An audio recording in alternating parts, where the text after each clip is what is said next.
Bueno, de este asunto tan importante, esperemos que sea además de su interés, vamos a charlar esta noche con esta nutrida mesa, con esta mesa redonda que ya nos acompaña. Tenemos que pasar a presentar lo primero a las personas que han tenido la consideración de acompañarnos esta noche. Begoña Esparza, experta, lo quiero decir bien, en crecimiento personal y formadora de la Escuela de Formación de Adultos PRH. Bienvenida, Begoña, buenas noches. Buenas noches, Vera. Al otro lado de la mesa tenemos a los profesionales, pero también queremos dar, cómo no, voz a los padres. José María Tobar es miembro de CONCAPA, la Confederación Católica de Padres y Madres, y también del Foro de Familia. Bienvenido, muy buenas noches. Muy buenas noches. Por la parte del trabajo desde la justicia y de todo lo que se está haciendo también para encaminar este asunto, nos acompaña hoy el magistrado José Francisco Cobo. Bienvenido, juez, buenas noches. Hola, buenas noches, gracias por la invitación. Bueno, y cierra esta mesa de debate Juana Azcárate, el psicóloga del Instituto Navarro de Psicología Jurídica y colabora con la Fundación Recurra. Muy buenas noches. Buenas noches. Bueno, pues hechas las presentaciones, el primer asunto que quisiéramos constatar con todas las voces y las opiniones es esta realidad, ¿no?, que desde las fiscalías se va poniendo en comunicación con los medios en determinados momentos cuando se presentan las memorias. Me gustaría darle en primer lugar la palabra al juez Cobo en el sentido de que hay una cierta alarma de que aumenta el número de casos. Navarra no es especialmente prolífica en estos asuntos, pero sí que a nivel nacional se ha notado una ascendencia, ¿no?, de estos casos conflictivos.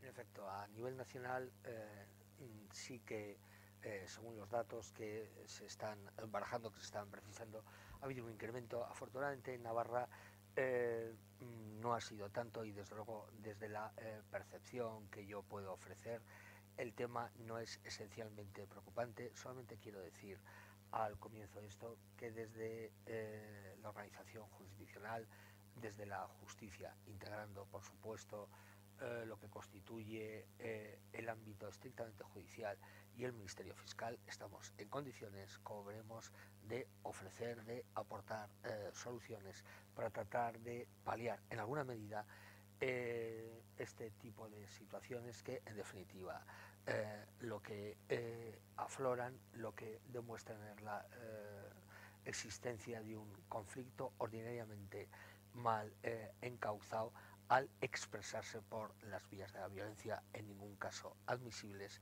pero es significativo del fallo de algún elemento del sistema que obviamente debe ser corregido, y por lo que a nosotros compete tratar de poner las soluciones más adecuadas. Advierto que la represiva no es más que la última razón que ha de ser empleada para conseguir el afrontamiento de este problema, que no la reparación. Bueno, enseguida hablaremos de cuáles son los cauces, pero quisiera también conocer desde el punto de vista de José María la voz de los padres, ¿no? Este es un asunto que preocupa.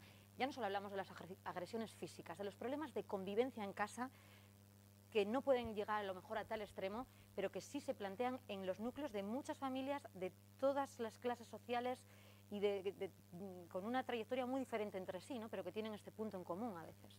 Pues mira, yo por enlazar con lo que decía, una cosa que me parece fundamental, y es que la vía represiva es el último momento, es el final del camino, y hay que poner la preventiva. Y enlazando con el vídeo, me ha llamado la atención agradablemente que ha habido una chica que, si yo no lo he entendido mal, ha dicho que es que si de pequeño no te dicen que no... Ahora los escucharemos con mayor amplitud. Entonces, a mí me parece que ahí ha dado cierta clave, ¿no? El cómo desde que nace un hijo, pues hay que estar enseñándole los límites, porque lo necesita, porque nadie nace aprendido, ¿no? Pero a la vez también, y lo comentábamos un poco al entrar, es que la formación que tenemos los padres para darnos cuenta de eso, porque tampoco nacemos aprendidos, no se viene con la carrera hecha de padre, ¿no? Y en ese sentido creo que aparte de la obligación que tenemos los padres de adquirir esa formación, la formación pues a base de cursos, de asesoramiento de expertos, de contacto con el colegio, de hablar mucho de la comunicación con los hijos, bueno, todos esos ingredientes, que al final es un castillo a veces de naipes, entonces, y muchas veces estamos perdidos, ¿no?, en ese aspecto, y no sabemos que desde pequeños, igual a los niños hay que decirles que no. En este camino de pérdidas tiene mucho que decir Begoña, precisamente un trabajo enfocado a asesorar a los padres, a conducirles, a animarles un poco a recorrer un camino que a veces es difícil, ¿no? Eso es lo que os piden los padres despistados o perdidos, ¿no? Como nos decía. Bueno, pues me alegra mucho que precisamente los dos y José María explícitamente haya expresado la necesidad de formación. Yo a veces suelo pensar cuánto nos formamos para cualquier profesión que ejercemos. ¿Cuánto tiempo hemos invertido dinero? Estamos en una formación permanente, además en este momento, ¿no? del desarrollo de las profesiones. Sin embargo, ¿quién ha dedicado un tiempo para formarse para ser padre? Pues a veces no nos hemos dedicado ese tiempo. Hemos dado por hecho que va a ser algo espontáneo, natural, para lo que estamos preparados, pero igual no es así. Y más aún, ¿no? Para casi todo hace falta una licencia, un permiso, pasar una serie de trámites. Para ser padre no hace falta nada, ¿no? Entonces, claro, pues yo creo que eso es fundamental. Cómo poder dar a los padres un servicio de formación y cómo los padres vayamos, yo también soy madre, entrando en la dinámica de la necesidad de una formación, porque luego a veces podemos seguir entrando más en ese detalle, pues se nos ofrece formación y no se va a esa formación. Yo he estado en un centro con muchísimos alumnos y resulta que estábamos 9 madres, además madres, y digo, pero bueno, esto que está subvencionado, ¿cómo no estamos aquí con un tema interesantísimo, un programa muy interesante de formación sobre el tema de la sexualidad y la afectividad de los adolescentes? Y estábamos 9 personas. No digo nada si ya tenemos que sacar el dinero de nuestro bolsillo para formarnos. Bueno. En el caso de Juana, aparte de su perfil de psicóloga, colaboradora de la Fundación Recurra, SOS en conflicto con mi hijo. Luego iremos dando todos los cauces por los que podéis ir contactando con estas entidades para poder recibir esos apoyos. ¿Qué casos os estáis encontrando? En los casos de conflicto que acuden a Nos estamos vosotros. encontrando con gran tristeza casos que llegan muy tarde. Padres que han estado tocando muchos palos, que se retiran enseguida, que igual no oyen lo que quieren oír o que no tienen la capacidad de hacer el esfuerzo que tienen que hacer. Partimos que si quieres que un tratamiento sea eficaz con un adolescente o con un menor de 12 años, tiene que haber un mínimo interés del adolescente o del menor en acudir a tratamiento y en aprovecharlo. Y si el niño se cierra y el padre sigue en la línea que ha ido hasta el momento, normalmente permisiva del como el niño no quiere, parece que se han calmado un poquito las cosas, me retiro, a los 2 años vuelven a aparecer. Y los casos que nos están llegando a nosotros normalmente son casos que ya llegan muy tarde. Hay un concepto erróneo que se da en algunos momentos, que es que hay patologías mentales detrás de todos estos menores en conflicto, que no es real. No llega ni al 50% las estadísticas que de momento van apareciendo. Lo que pasa es que para un padre es mucho más sencillo pensar, mi hijo tiene un problema y con esto se le soluciona, porque mi participación o mi implicación es mucho más sencilla, lógicamente. Entonces nos encontramos con ese tema. Quiero que mi hijo tenga un problema, que tenga una solución rápida, una solución que sea, pues si tiene un catarro le dé un jarabe y se pase al catarro. Y con esto no es así. Tiene que haber una implicación, son programas largos, sabes que por lo menos un año más o menos tienes que estar ahí y hay que ser constante y tienen que estar implicados. Si unos padres no se implican, el menor no va a salir adelante. Decía al principio, magistrado, que es una realidad silenciosa, ¿no? Escondida, podríamos decir. Acudir a la justicia puede ser, a lo mejor, la última parte del proceso, ¿no? Porque 65 denuncias, datos de la Fiscalía en el año 2010 en Navarra, pero serán muchas las que se queden por el camino, porque llegar a denunciar a un hijo, entiendo que es un trago duro para las familias. ¿Cómo se vive esto desde...? Sí, especialmente sí que es un trago duro. Además, hay que tener en cuenta una realidad que primero va a ser normativa. En España, la consideración delictual de este tipo de actuaciones, algo que fue en su momento controvertido, se remonta al año 2003. En el año 2003, en virtud de una ley que reformaba el Código Penal, se consideró que la violencia, cualquier tipo de violencia, aunque no fuera productora de lesiones en el ámbito familiar, era constitutiva de delito. esto supone varias cosas. Para empezar, que no está sometida a la exigencia de denuncia que es propia de la falta, es decir, hay posibilidad de acceso, la policía, por decirlo así, puede actuar de oficio en este tipo de materias. Como digo, fue algo que en su momento fue controvertido. De hecho, algunos jueces y juezas, magistrados y magistradas plantearon la cuestión de inconstitucionalidad de la reforma del Código Penal en esta materia. El el Tribunal Constitucional, en un auto dictado en el mes de junio del año 2004, consideró que desde la perspectiva en la que se había planteado por parte de los magistrados y magistradas, jueces y juezas, proponentes de esta cuestión de inconstitucionalidad, que era la relativa al principio de proporcionalidad, es decir, el legislador estatal, en este caso, es el que determina qué actuaciones deben ser consideradas como delito. Como digo, en septiembre del año 2003, el legislador estatal consideró que cualquier tipo de situación violenta, aun no productora de lesiones en el ámbito familiar, iba a ser constitutiva de un delito condenado con pena de prisión entre 3 meses y 1 año. El Tribunal Constitucional consideró que eso era correcto. Tenemos por lo pronto una primera vía. ¿Qué revela este escaso número de actuaciones? No vamos a hablar tanto de denuncias, vamos a hablar de supuestos de actuación, que obviamente esa vía es una vía absolutamente marginal, que a través de ello no se solucionan las cosas y que en definitiva el incremento de la represión penal, digamos, que puede ser puesta seriamente en tela de juicio en cuanto a su utilidad. Si queréis, luego vamos a hablar un poco de la justicia reparadora, de la intervención. Aquí tenemos personas muy caracterizadas en este ámbito, de la posibilidad de utilización de las vías mediadoras en este ámbito, pero me gustaría... Bueno, sí. Me ha gustado, vamos, has utilizado una expresión que es la de la solución rápida. Como los padres vienen buscando la solución rápida, y yo creo que, no sé si es por la rapidez, la velocidad en la que vivimos y tal, siempre queremos el dolor de cabeza, la aspirina, que se me quite y ya está. Y por ¿no? el miedo también, el por miedo a que no sea capaz de hacerlo de otra forma. Entonces, cuanto antes se solucione, antes empezaré, es como, si yo soluciono el problema, ya puedo empezar a modificar hábitos en mi casa y cambiar cosas, pero tengo que estar de cero. Y no vas a volver a partir de cero, eso está muy claro. Es que además no es solo en los casos, porque yo mismo tengo mi experiencia como padre, que muchas veces quiero que, es que tiene que hacer esto, que lo haga ya, mi hijo que lo haga ya, sin llegar a casos extremos, ¿me entiendes? Siempre vamos buscando la solución rápida, y eso, yo pensando en el programa y tal, decía, bueno, ¿yo qué voy a decir? Porque aquí con psicóloga tal, un juez, ¿qué voy a decir, no?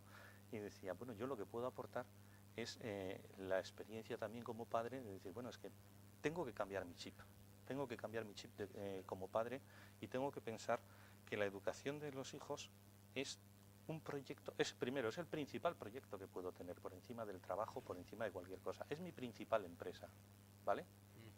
Y lo segundo es un proyecto a 20, 25, 15, 18, no sé los años, porque cada persona tiene su periodo de maduración, claro, también.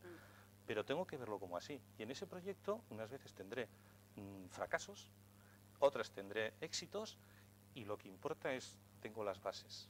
Y al final, si se me tuerce, bueno, tiene la base para volver al digamos, camino correcto o lo que sea. Eso es lo difícil. Por eso no podemos ir buscando la solución rápida. Claro.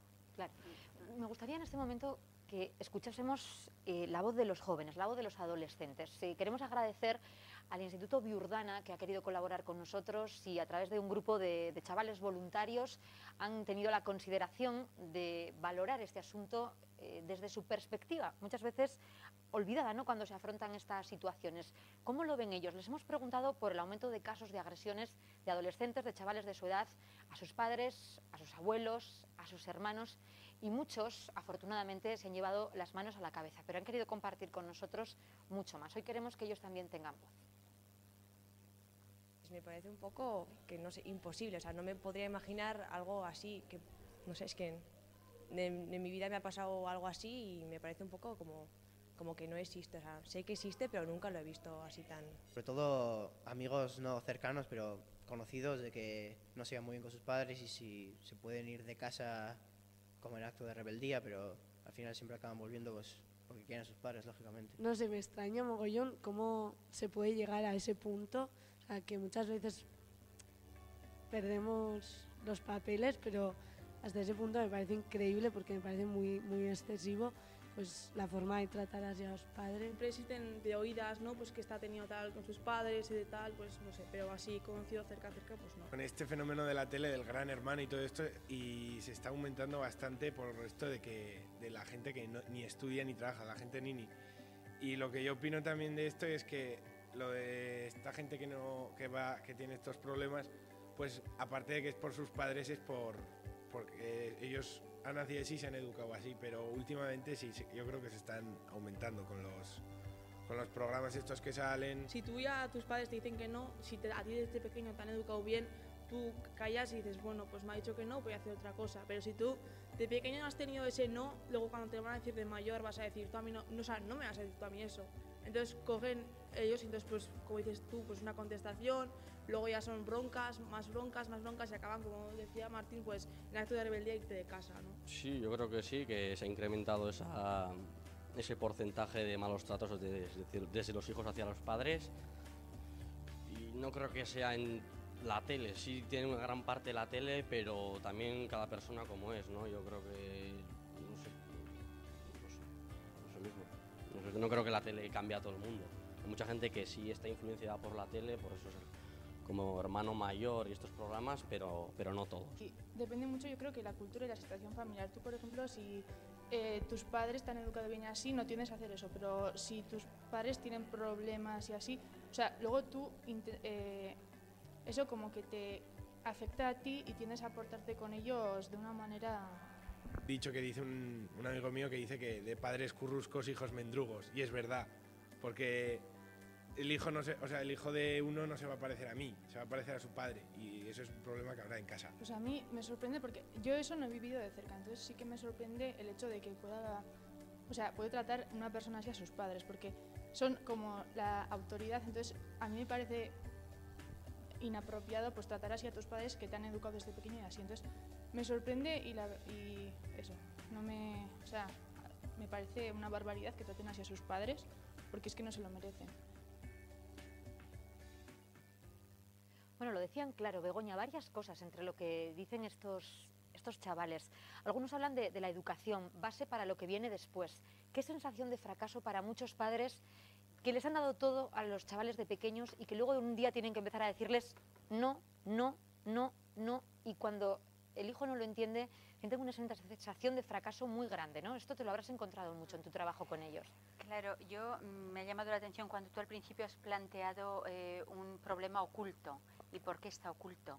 Pues porque puede haber mucho sentimiento de culpabilidad en los padres, una sensación de fracaso.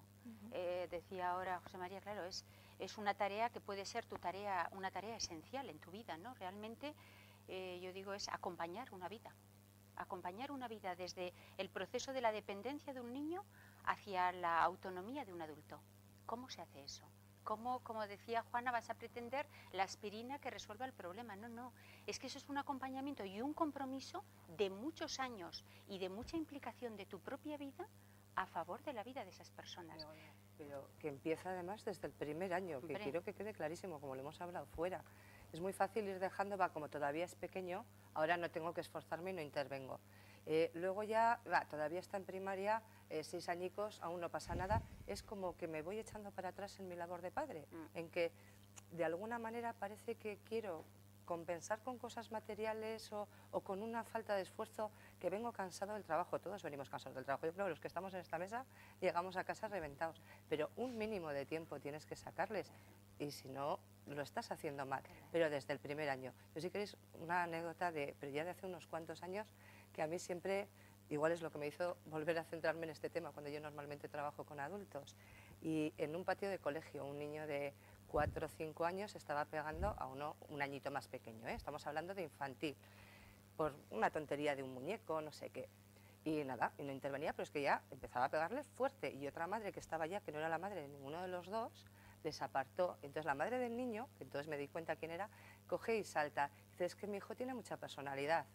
Tenemos un problema. Si tengo una madre que va a defender ya a un niño pequeño golpeando a otro más pequeño, con ese argumento, no sé cómo habría acabado esa historia porque no les he seguido. Pero... Otro de los asuntos que hablaban los chavales es el por qué, ¿no? O ¿cuál es el perfil de los jóvenes que tienen problemas de convivencia con sus padres o conflictos familiares en el seno de la familia? Hay quien dice que también en la clase de familia, lo que hacen los padres, ¿no? De padres curruscos, decía uno, esa sensación de que lo que a lo mejor ven en casa. Pero hay una clase social, hay un perfil en el concepto de familias que tienen esto a nivel de la necesidad de ayuda y después a nivel judicial. En principio no hay un perfil claro, sí que está como bastante claro que hay 3 tipos de padres, por así decirlo, que pueden llevarnos a estos extremos. Padres muy permisivos, que lo han consentido más o menos todo, con lo cual normalmente el padre permisivo está haciendo una dejación del sentimiento de cariño hacia el hijo lo va a percibir así, porque necesita un límite y mi padre no tiene, o mi madre, capacidad para ponérmelo. Padres muy autoritarios también, pero excesivamente rígidos, también nos están produciendo este tipo de situaciones, y luego ya son familias con una desestructuración mayor, que, bueno, o puntuales, que en un momento determinado se les han roto los esquemas y ha cambiado la familia y ahí ha explotado todo, pero que ya es más circunstancial. ¿Los casos que llegan a los juzgados tienen un perfil concreto o también vienen de muy diversa base social? No, la base en la que llega el juzgado, por lo menos tenemos que distinguir entre el juzgado de menores y el juzgado de mayores. Es razonable que el Ministerio Fiscal diga que hay 65 denuncias, porque hay que tener en cuenta que el Ministerio Fiscal es quien ejercita la actividad instructoria, la actividad, llamémosla así, de investigación, cuando se trata de actuaciones cometidas por sujetos activos que son personas menores de edad. Digamos que a través de esa vía sí que se puede tener una cierta percepción del tema, y en la que sí que se pueden adoptar, es a lo que me refería al comienzo de mi intervención, soluciones. ¿Por qué? Porque si bien están haciendo otros intentos, de los que si queréis luego hablaremos, en el ámbito de la justicia penal de menores sí que está instaurado a nivel de ley, a través de la ley de responsabilidad penal del menor, no olvidemos, un sistema de mediación. Un sistema de mediación que en este caso creo que es absolutamente adecuado.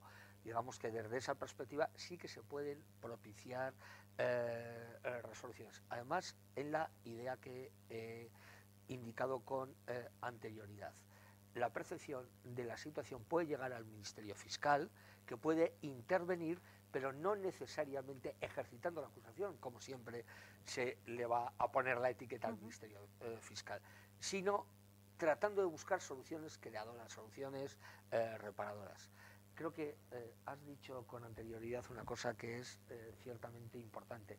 Yo, por desgracia, no puedo hablar por experiencia reciente, pero sí de experiencia pretérita. Nadie nos enseña a ser padres. Yo tuve la fortuna, en mis tiempos ya de padre joven, de disfrutar en el centro educativo al que acudía mi hijo de una experiencia que se inició, que era una escuela de padres.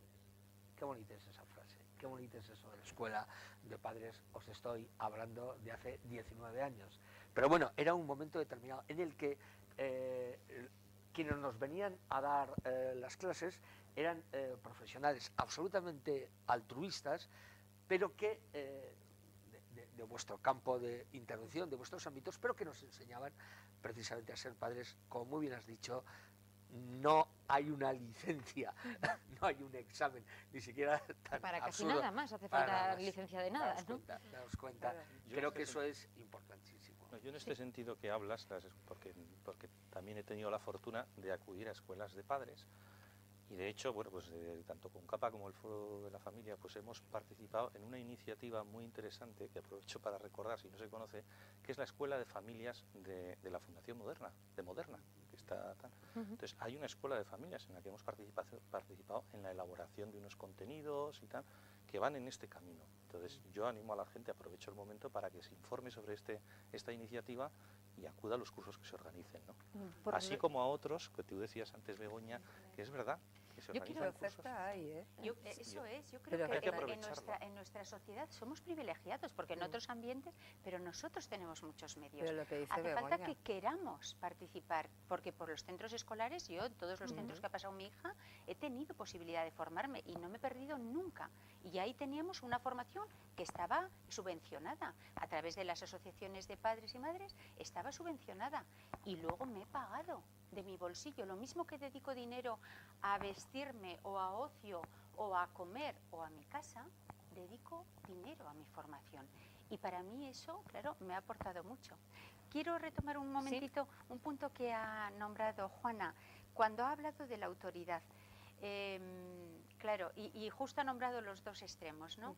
Cómo no tener ninguna autoridad. ¿Cómo equilibrarlo, no? Y entonces el hijo lo toma como que no hay un interés por parte del padre. En los cursos que solemos trabajar decimos que hay dos elementos muy importantes para vivir la autoridad, que sea una autoridad constructiva. Y es vivir la firmeza al mismo tiempo con la bondad. En el sentido de, cuando soy firme, no ser rígido, sino que esa firmeza esté envuelta por una bondad de mi corazón que está a favor de mi hijo. Y yo a mi hija le he llegado a decir en un momento, porque te quiero, te digo no, porque te quiero. Y es Firme que con dulzura, ¿no? eso Se podría es. definir. Entonces, esa bondad de corazón como madre y como padre que acompañe la firmeza. Y al mismo tiempo, cuando tenemos una bondad de corazón, no ser tan endebles que es que nos perdemos la columna vertebral y ser firmes. Me pide turno el magistrado, pero tenemos que hacer un alto en el camino, si me permitís. Vamos a hacer una pausa para la publicidad y a la vuelta vamos a retomar todo eso y vamos a también intentar volver a escuchar a los chavales, a los jóvenes, a los adolescentes, que nos cuenten cuáles son los problemas que detectan ellos a la hora de comunicarse con sus padres, que eso también es muy interesante, pero será en unos minutillos.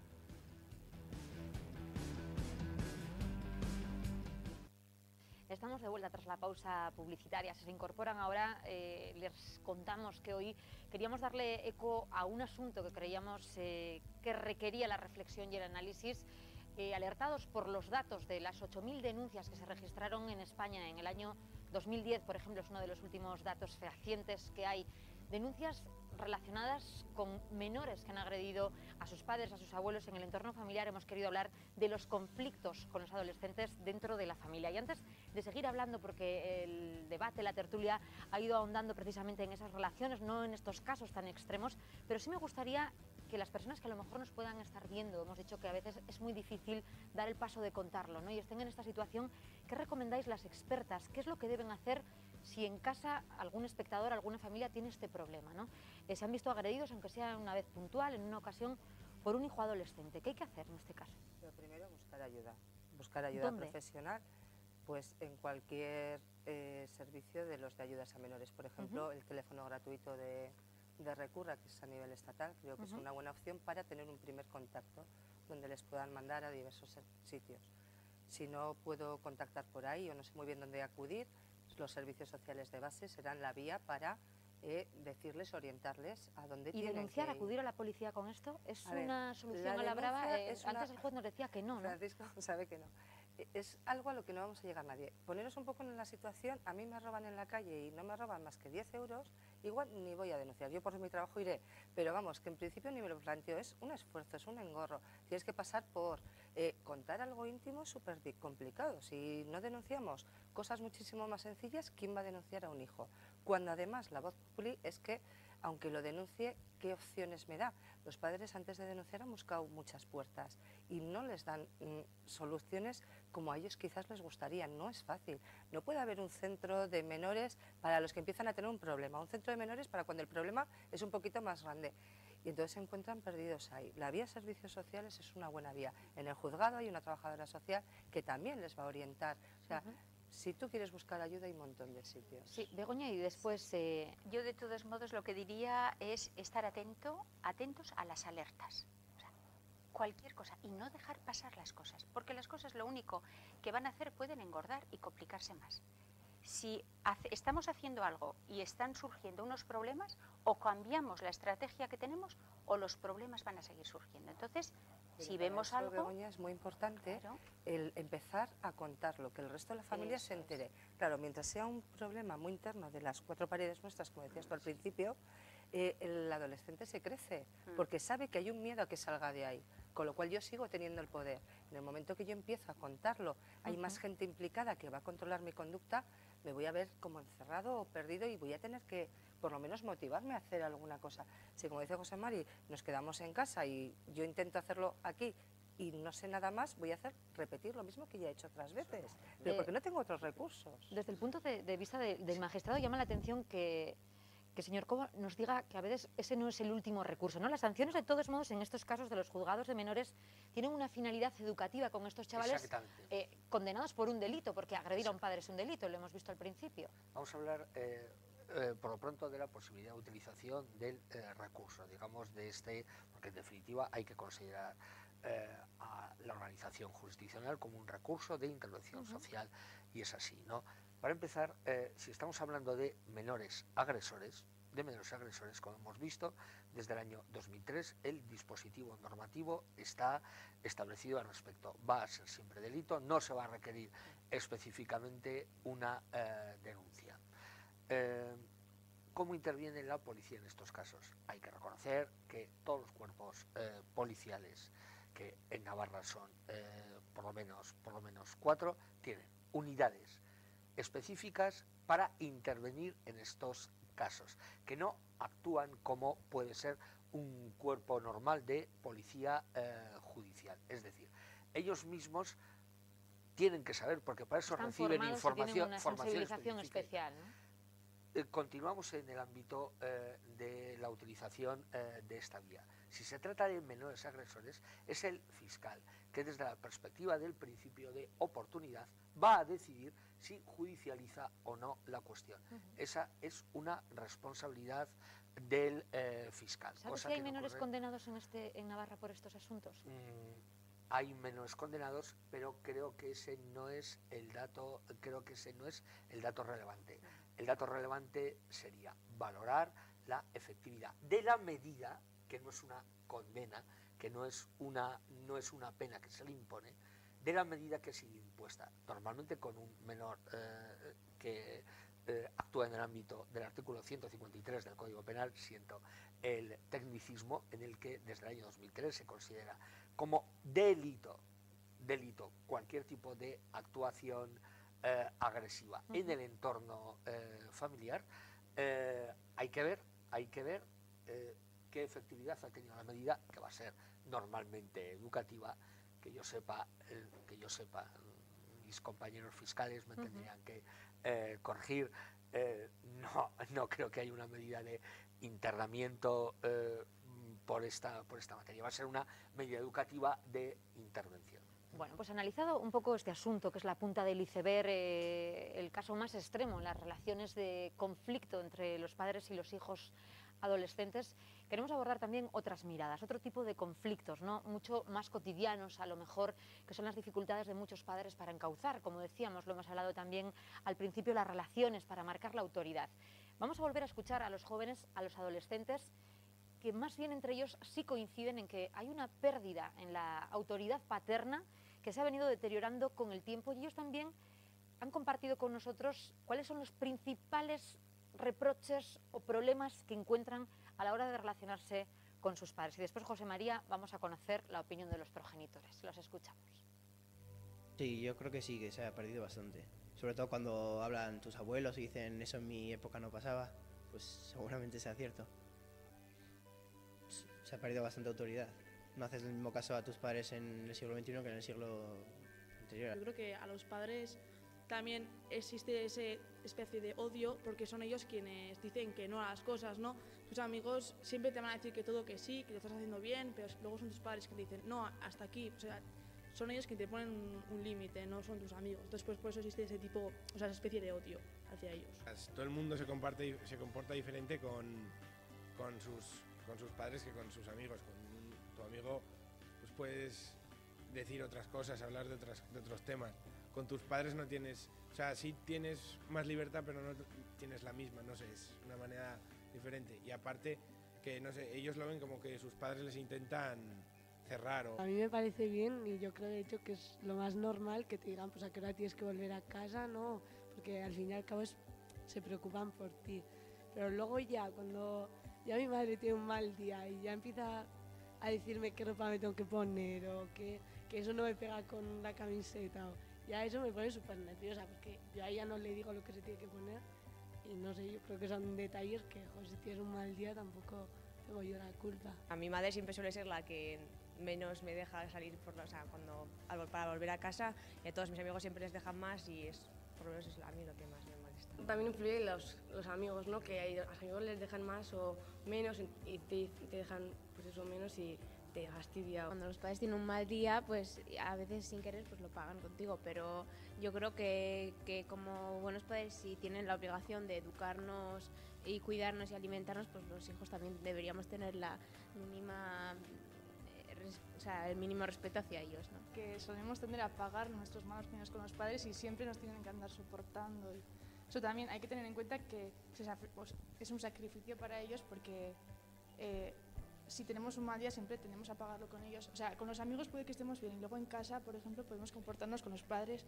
Igual, si hemos tenido algún problema fuera, pues tendemos a descargar todo contra ellos. Lo que más me irrita de mis padres es la negación, porque yo a veces estudio mucho y cuando saco buenas notas o malas, pues depende de la nota que saque, aunque haya sacado una buena nota, por ejemplo, no me dejan salir o sí, eso es depende de la nota y por eso mis padres son un poco... Tienden siempre a comparar las situaciones con mis hermanos de las notas. Los jóvenes cada vez antes pues creemos que que estamos maduros, que ya somos maduros y que podemos mandarnos a nosotros mismos y no es así porque no vas a ser maduro hasta un tiempo. Necesitas tiempo y eso es un poco más de experiencia y esa experiencia pues la aprendes de tus padres y ellos son lo que saben de la vida y los que han vivido más que tú y saben lo que es bueno y lo que es malo. Entonces creer que tú sabes todo y tus padres nada y decirle déjame en paz, yo sé nada, pues no. O sea, no es apropiado porque ellos siempre te quieren mandar por buen camino y aunque nos cueste verlo y no sé, pues a veces tengamos broncas y así, al final yo creo que cada uno reflexiona y sí, que te arrepientes luego piensas y dices, joder, pues lo he hecho mal y quiero lo mejor para mí. Te arrepientes y dices, no, lo he hecho mal. Bueno, en el fondo, después de toda la reflexión, uno se da cuenta que lo ha hecho porque era lo mejor para ellos, ¿no? ¿Qué reflexión se saca como padre de lo que han dicho, ¿no? Porque han dicho muchas cosas interesantes. ¿Qué valoración no se sabe hacéis? por dónde empezar, porque ¿Sí? han dicho muchas cosas y la mayoría muy sensatas, en mi opinión, ¿no? Pero bueno, ha hablado, lo primero, yo no sé si hay cosas que cambian a lo largo del tiempo, porque yo me acuerdo de adolescente llegar a pensar que he odiado a mi padre porque me ha dicho que no. Cosa que después ya se ve que no era odio y tal, pero bueno, Sí, bueno, es una en ese manera momento lo sientes como tal y hay que valorar lo que uno siente o piensa en el momento en el que lo está viviendo, ¿no? Adolescente, mayor, adulto, lo que sea. Después se ha apuntado por ahí en el vídeo el tema que me ha sugerido a mí, el tema de los defectos de los padres. Es decir, es muy bueno, bueno, primero, enlazando con lo tuyo, los modelos que aprenden nuestros hijos son los que viven en casa, son los que ven. Si yo a un hijo mío voy en el coche y me ve que le grito al de enfrente, él lo reproducirá después, eso es evidente, ¿no? Eso lo han dicho mucho, ¿no? Ellos. Claro, entonces lo que se come se cría, en el fondo, es lo que estoy diciendo. Entonces, sin embargo, si yo en casa me preocupo de inculcarles desde pequeñitos la idea de servicio a los demás, el esfuerzo que está tan de moda ahora con todo el debate educativo y tal, ellos van a saber que las cosas hay que esforzarse por sacarlas adelante. Que lo que tienen o lo que valen son capaces, sus actitudes, sus posibilidades, están al servicio de los demás, primero de los más cercanos, después de los más... Por tanto, la mayor aportación que podemos hacer los padres a la sociedad también es la de tener unos hijos bien educados. ¿Vale? No, Perdona, sí. y termino. Y después, volviendo a lo de los defectos de los padres, me parece que es una cosa fundamental el que los padres hagamos y sepamos pedir perdón a los hijos y delante de los hijos. Ellos saben que no somos perfectos, saben que nos equivocamos. Entonces no pasa nada, porque si yo le riño a un hijo mío y me he equivocado porque lo ha hecho otro, tendré que ir y decirle, perdona, porque tenías razón y me he equivocado. Y eso es un modelo, y creo que no lo estamos haciendo. ¿Sí? Sí, yo retomando con lo que acabas de hablar, José María, y también con lo que has hablado, Begoña, con anterioridad, y ahí lo que ha dicho uno de los muchachos, es que autoridad era la de los abuelos, es lo que nos comentabais. Yo, permitidme un poco la pedantería, pero quiero recordar las palabras de un magnífico profesor que tuve, ya fallecido, don Álvaro Dors, cuando él distinguía entre autoridad y potestad. La autoridad, así entendida, es el saber, según la definición dorsiana, socialmente reconocido. En este caso, en el ámbito familiar, que es el que aquí nos trae, sería el saber hacer las cosas reconocidas en tu propia familia y respetadas no por la imposición ciega, no por el ordeno y mando. Cuando seas padre comerás huevos. Eso no se puede soportar, eso no es forma de ejercer la autoridad. Eso es una forma de empoderamiento por parte de los padres, que creo que vosotros, los profesionales que intervenís en este ámbito o que sufrís en el día a día, digamos, este tipo de situaciones, estáis llamados a formar algo tan importante como eso, a conseguir que eso se aprenda, es decir, que se interiorice. De lo que decían los chavales del Instituto Urdana, que han querido charlar con nosotros, hay un asunto también muy curioso, y es que dicen que hay chicos, compañeros, conocidos, amigos, que se comportan de una manera en el grupo social, en la clase, en el aula, con su pandilla, y de otra manera en casa. ¿Esto lo encontráis muchos? Os lo repiten Begoña, Juana, los padres, Begoña y después Juana. Mi hijo tiene una actitud en casa muy difícil, pero luego es un encanto por ahí, ¿no? Claro.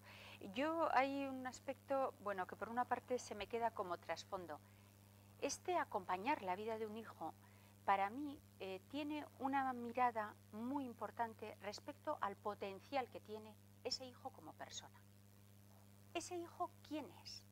Yo que conozco de su capacidad positiva. Y claro, si yo, cuando tengo un conflicto con un hijo, mi única mirada es el punto de conflicto, difícilmente voy a salir de ahí. Porque ¿qué recursos tengo? ¿Qué recursos tiene él como persona para dar la vuelta a la situación en la que se encuentra? Entonces, necesito conocer qué potencial positivo tiene, qué potencial a todos los niveles, a nivel de ser, a nivel de hacer, a nivel de relación, y luego se me une con algo que han dicho, claro, me comparan con los otros y según la nota. Es que, claro, una persona no es solo la nota que saca. Y yo creo que en nuestra sociedad actual todo está alrededor de la nota, porque la salida y el futuro parece que va a depender de la nota. Y es verdad que como todo el sistema educativo depende tanto y pesa tanto la nota, pues entonces todo lo reducimos también ahí. Entonces yo a veces cuando trabajo con los padres, porque es que no estudia, porque es un vago, entonces ya hemos puesto la etiqueta y resulta, ¿qué más es tu hijo? ¿Qué más es? ¿Y qué recursos tienes? Porque si está usando bien la voluntad en otros ámbitos, en sus relaciones o tal, ¿cómo poder utilizar?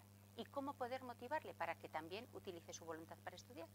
En el sistema educativo estamos un poco, porque lo has citado, entre dos frentes, entre el que dice, bueno, queremos ciudadanos con valores y en todos esos valores se los tiene que dar el Estado, y el otro que dice, formemos a los ciudadanos para que sean ciudadanos de provecho, no personas, que son es un concepto distinto, persona que ciudadano, sino que sean de provecho. Y a veces los padres podemos caer en la trampa de decir, no hagas esos estudios, o no hagas esa carrera, o esa formación profesional, o eso no sé qué, porque de eso no vas a comer. Y después la realidad dice otra cosa completamente distinta, porque vamos, yo estudié periodismo y no me dedico al periodismo. ¿Y cómo? Entonces, eso es importante, alrededor de la nota, cuando lo que importa es la educación, la formación y el desarrollo personal.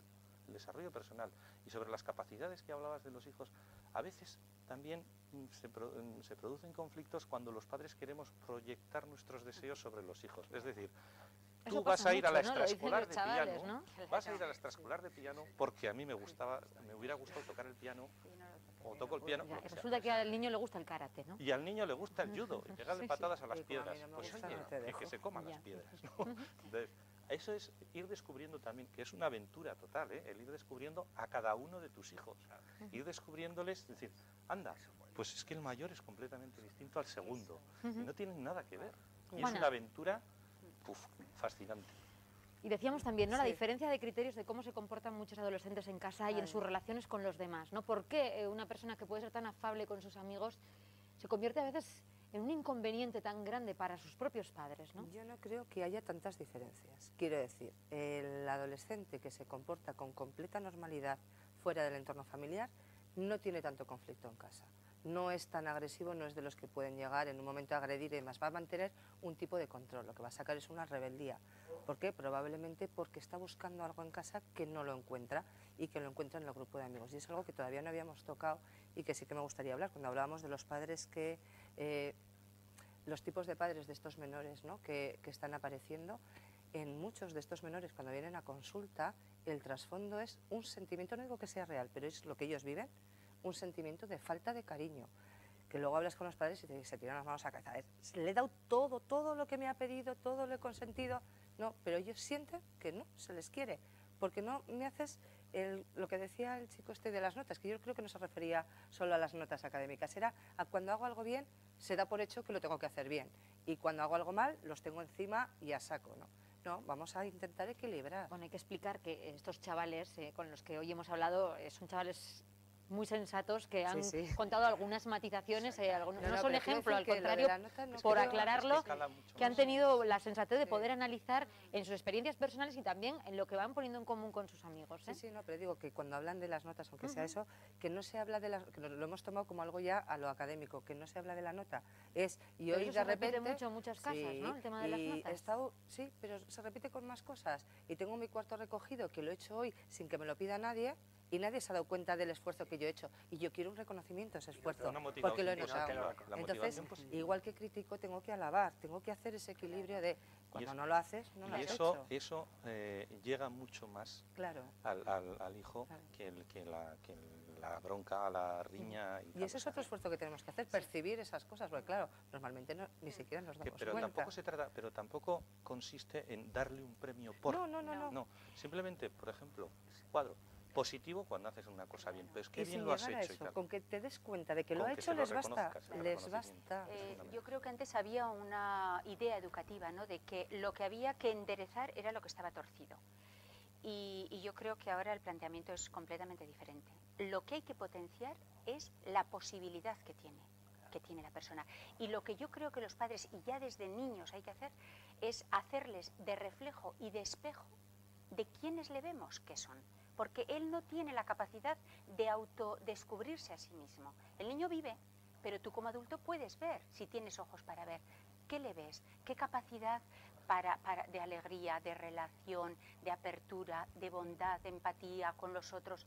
Y tú eres capaz de decirle, oye, pero bueno, pero tú ¿cómo eres? ¿Pero cómo? Si tú a un niño le das ese reconocimiento de que le estás viendo, el niño lo que necesita es ser visto, pero visto en quien él es como persona. Y entonces eso es lo que le va a ir construyendo y le va a ir dando una solidez a lo largo de la vida, porque le va a ayudar a reconocerse. Begoña, eso parte de la base de que cada padre y madre sepa que desde el momento que yo doy a luz, tengo una persona diferente a mí y que desde el principio tiene sus pequeñitas responsabilidades, les tenemos que ir haciendo autónomos, no lo hacemos y eso no lo permite muchas veces todo el sistema, me refiero a ti, Francisco, porque luego al final son temas legales. A ver, un niño autónomo de 10 años que va solo al colegio porque se le ha educado para que lo haga, porque en un momento dado, un día llegue tarde y el colegio llame a casa, intervienen servicios sociales. Te digo porque lo he visto en Pamplona. Eso está absolutamente en contra de las orientaciones de la Convención de Derechos del Niño, de nuestra Ley Orgánica 1/96 de protección jurídica del menor, porque precisamente lo que se tiende es a fomentar la mayor responsabilización como persona en vida, en sociedad, precisamente a través del reconocimiento de un mayor ámbito en cuanto a las posibilidades de ejercicio de derechos y de la responsabilidad en el ejercicio de esos derechos. Eso es indisociable. Lo mismo en nuestra ley foral de promoción de la infancia y de la juventud. Pero no se está haciendo. Bueno, no les damos esa responsabilidad. No sé si Ha habido que ir concluyendo ya muy brevemente, Begoña. Es que ha habido otra cosa que ahora lo enlazo con esto, es cuando la chica esa decía, claro, es que a mí me molesta cuando mi madre me dice qué ropa me tengo que poner porque yo no le digo. Claro, uno de los aprendizajes que tenemos que acompañar es el aprendizaje de la propia libertad. Y claro, es que el aprendizaje de la propia libertad hay que hacerlo también desde niños, porque a un niño desde pequeño habrá que determinar qué ámbito tiene de responsabilidad, pero ahí le tendrás que dejar que ejerza la libertad, si no a los 15 años no va a saber ejercerla. Entonces ese ámbito habrá que ir creciendo, pero tienen que aprenderlo y somos nosotros los somos que comodones. Es más fácil, te limpio yo el cuarto y protesto porque te lo estoy limpiando y tú no eres capaz de limpiártelo, que esperar desde los 7, 8 años que deberías empezar a limpiarlo y con paciencia ver si lo estás limpiando bien, ¿no? Y esperar. Bueno, a modo de conclusión, en 30 segundos. Es que se nos queda fuera igualdad para otro debate, pero no hemos hablado de las influencias externas a la familia y tal, y me gustaría que por lo menos apuntarlo, porque creo que es fundamental que si tenemos influencias externas, el chaval, televisión, medios de comunicación, en la calle, tal, no sé qué, que están remando, y se apuntaba cuando hablaban de Gran Hermano y estas cosas, que están remando en contra de la familia, o en contra de la educación de los hijos, es muy difícil combatirlo. Yo creo que en eso tendríamos que hacer una reflexión todos, políticos, mundo de la justicia, mundo de la educación, y medios de comunicación sobre todo, para decir, bueno, ayudemos a las familias, que lo echamos en falta. Y por último, fundamental, estabilidad. Hace falta estabilidad en la familia para poder llevar a cabo una educación de los hijos. Bueno, por concluir, magistrado. Yo quiero decir, muy brevemente, creo que la exposición de la noticia que nos ha tenido este debate en sí misma es alarmante, no responde a una verdadera realidad social, por lo menos como la percibimos en Navarra. La vía de la represión, como hemos podido comprobar, a nivel nacional están ahí, ¿no? Están ahí, pero habría que ver en qué ámbito, en qué lugar y cómo han sido trazadas. La vía de la represión no es la adecuada, supone un fracaso del sistema familiar y permitidme la utilización de este término tan absolutamente genérico, y que desde todo lo que se puede considerar como el mundo de la justicia se ofrecen otro tipo de soluciones, como he tratado de demostrarlo. Una sola cosa, nos ha costado hacer memoria esta mañana cuando me habéis avisado para acudir al programa de los casos que hemos tenido en la sección que yo tengo el honor de presidir en la Audiencia Provincial, que está especializada en el ámbito de la violencia en el ámbito familiar. Solamente hemos conseguido recordar un caso, además era una agresión por parte de un nieto a sus abuelos, por supuesto, el nieto mayor de edad. Ese es el dato que quería ofrecer. Nos alegramos de que sea así. Gracias a los cuatro. Hemos visto a lo largo de todo el programa los teléfonos tanto de la Escuela de Formación de Adultos PRH, mejor dicho, como de la Asociación Recurra, para que las personas que a lo mejor quieran contactar con estos profesionales sepan cuál es el cauce. Muchísimas gracias a los cuatro por haber reflexionado sobre todo esto. Nosotros vamos a cerrar aquí la mesa de debate, pero no nos vamos a despedir porque a partir de esta noche van a saber qué tiempo va a tener mañana, porque vamos a ofrecerles la información meteorológica para saber qué se tienen que poner mañana ustedes cuando vayan a trabajar. Vamos a ver cómo vendrán los tiempos.